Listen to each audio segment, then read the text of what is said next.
Morning everyone. So today we're going to solve is called maximum subarray, and it's considered easy. Leetcode 53 problem. Given an integer array nums, find the contiguous subarray containing at least one number which has the largest sum and return its sum. So what we're going to have to return is a sum, actually the sum of any subarray, but the point is the subarray should be contiguous, as you can tell here. And it could be at least one number, okay? One number, two number, three number, and until n numbers. So we're given examples as like this. I'll put it 6 because the subarray 4 minus 1, 2, 1, largest sum of 6. If there's only one element, we just return one element, and so forth. So how are we going to solve this problem? Let's think about the brute force. What would be the straightforward approach to solve this problem? Of course, we could scrutinize every single subarrays of this array by getting two pointers, I and j. First, I is indexing each part, and while that time the j is kind of loop through the every single, it's going to iterate over, and calculate every single subarray, which going to take at least the time complexity is going to be the order of n squared. But that's not what we want, and that's not why you are watching this video. We're going to import and use the algorithm called cadence algorithm, and I'm going to demonstrate you how to use this. So I actually brought this first example here, which is, as you can tell, the nums is -2, 1, 3, and so on and so forth. And as you can tell, I is the index positions over here. Okay, so what we're going to do is we're going to still use the two-pointer approach. Okay, the idea is we're going to say, let's say this notation over here, it's sort of the pointer of current max, okay? So current max, meaning this is sort of the locating or pointing its center, okay? So if the current max, I mean, if the I is like here, what's the maximum sum that we could have, okay? And I'm going to explain why we are using calculating current max and global max, because the reason why is as we keep moving on, and as we keep moving on like this, like indexes, we want to sort of this kind of Windows approach.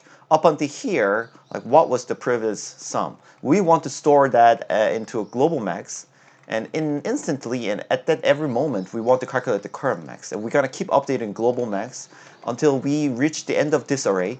We're gonna keep, okay, what was the stored global max, meaning maximum globally, versus what is the current updating max, and we want to compare these two, and we kind of keep manipulating.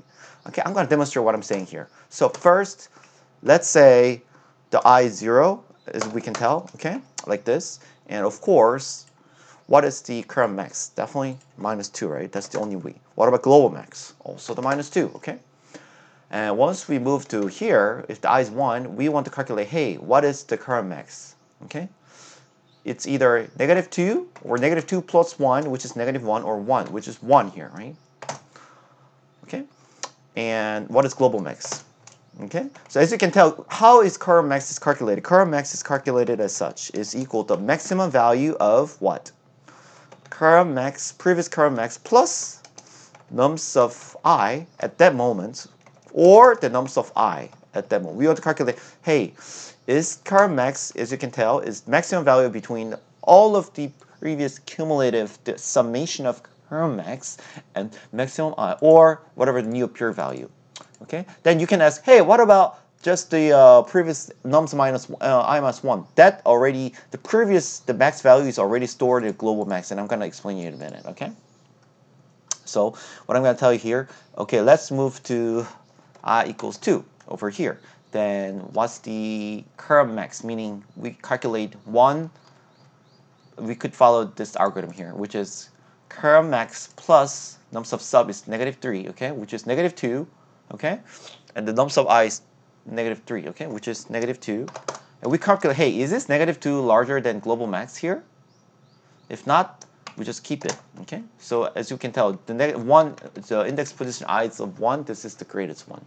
We move to next. What is the maximum between -2 and 4? Calculation. If we follow this algorithm, if we add up these two is 2 or 4, so that's going to be 4. Global max is 4, okay? And 4 and 1, we calculate 3 or -3, so it's going to be 3, but still it's a 4, okay? And 3 to 2, oh, now we can tell it's 5, so we update the global max, that's 5. And then 5, 1, that's 6, updated. and 6 minus 1, that's 1, and we gotta keep 6, and 1 to 4, that's a 5, and keep 6. So answer is gonna be what? The answer is gonna be 6. So I'm gonna code it up here and demonstrate you what this means, okay? So let's take a look at this example. Okay, so I'm gonna go to Python 3. First, what we need to do is we should declare current max and global max is nums of I is nums of 0, that's the first one, tentatively.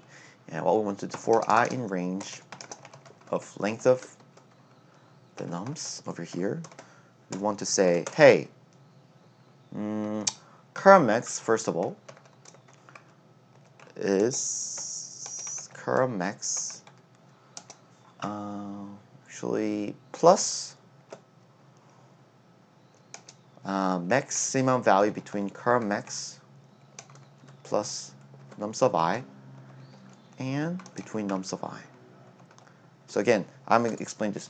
Current max is, I'm sorry, this is not a kilo, okay, sorry. It's the maximum between the previous whatever that, up until it reaches that current max plus the new updated value or whatever the new updated value.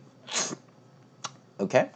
And we're going to update the global max here. If current max is larger than global max, we want to update global max equals current max. Otherwise, global max kind of stays the same. Okay? And let's see. We want to actually just initiate these to 0, not zip sub 1, because we're gonna actually, the ice is 0, we're gonna already feed this current max. But if we already feed it, then we're gonna have to duplicate errors here. And after we do that, we just return global max. Okay. Let's see if this is working. Oops, I gotta sign in, the username, password. Actually, let me see. Let me bring this code up over here and use other accounts to get this working. Leetcode problem. Easy ones. And easy function was maximum subarray. So let's see. Yeah, which was the exact the code that I wrote it. Actually, the one difference is the reason why I put float negative INF over here is we want to start current max to global max to the minimum value that the program can have in Python, because we can have negative integer at first. So if the following integers are negative, then we don't want to initiate to 0, because 0 could be already like larger than whatever those values. So that's what we want to think. So this is what we can tell here. And this is 6. And it should pass all the tests here. This is like a kind of smart, really great, neat, tidy solutions. But the point over here that we need to think about over here, okay, is first, how are we gonna initialize the first the current max and global max? Because we definitely, since we are calculating max, we want to start from the very minimum value, and we kind of keep updating and keep like rising up by comparing, hey, is this nums I versus between, what is the larger between current max and nums I? If so, then we're gonna update it. And so you can follow still, you can like bring your white pen, pencil, and paper. You can kind of still follow and keep track of this process as you can move the window over here. This is very easy, right? And the second, again, I'm telling you is, hey, is this 1 or -1 or -2? Which is, I already calculated in my head, my calculation was this. Is this the negative previous current max, which is -2 plus 1, which is -1, -1 and 1, which is greater 1. Okay, good. Then over here, we're checking actually current max, okay? And we're going to keep updating that. Previously, the current max was here. So we, again, this compare if current max, after the calculation is done at global max, then we want to calculate global max equals to current max. Okay? So that's why we're keeping 2 point. It keeps going on like this. Keeps going on. Okay, checking, hey, is this, since the current max is 1, okay? Current max is 1, is this 1 and -3, which one is greater? And since we're calculating the sum, right?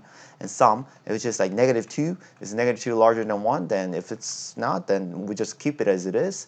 And what about the previous? You can say, hey, you may have instinct that you got to keep worrying about whatever the previous all the sum was already embedded in the previous current max. We already take that into account, so we don't need to worry about whatever the previous that window shield was. Okay, as you can tell here. So we only focus on this 1 and -3 over here. That's the current max, meaning the maximum that we're kind of keep tracking of. And the true global max over here is we kind of store that, because this global max is seriously like it's taking into account of the whole scope of this global max is just the whole array versus the current max over here. It's just we instantly keep checking, updating, checking, updating, checking, updating by just moving its window shield over here, Windows, right? And yeah, so that's it is, and I think it's such a smart solutions, and I hope you have a great day.